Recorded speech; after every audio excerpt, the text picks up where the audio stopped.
Okay, y'all, let me break down how I begin to plan and pick a location to travel to.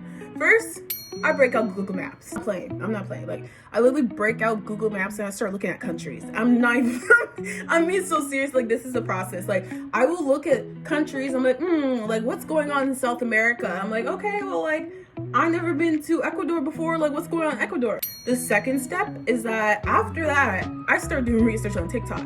I like to research on TikTok because I feel like Google be lying to me. I prefer TikTok because there's visuals. I'm a visual person. I'm a visual learner. So the first thing I will do, let's say I want to go to Ecuador. I would be like, Ecuador, solo traveling. I'm gonna see what everybody's experience is. If everyone's like, I've been kidnapped in Ecuador, I got robbed, this or the third, hey, I might not go to Ecuador. Next location, and then I'm gonna search up, okay, what is it like to be in Guatemala by yourself? You go from there. Okay, so you're gonna open your phone, you're gonna open it to Hopper. Okay, that's where I go. Hopper. You're gonna go to Hopper and you're gonna look up some flights. You're gonna start looking up flights and researching. So let's say I'm going from Minneapolis to Guatemala. On Hopper, the red means that it's expensive, y'all. The green means that it's affordable. So I'm gonna scroll. Sometimes I will either pick orange or green. I'm gonna see what can I afford during the times. It's looking like September is a fantastic time to go to Guatemala. Now, the next step is that I'm gonna research what is the weather like in Guatemala in September. Let's say I'm just I'm gonna go from the 11th to the 14th, and then it's gonna calculate for me. It's gonna think.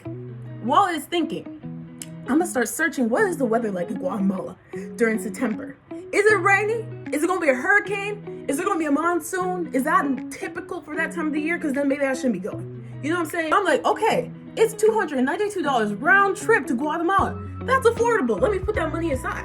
The flight, no problem. Those dates, those work. There is no monsoons in Guatemala in September. Perfect. Now you just need to figure out the hotel. That's what you need to get out the way. Your flight and hotel. Flight and hotel, okay? Those are the two things that are gonna cost you the most money.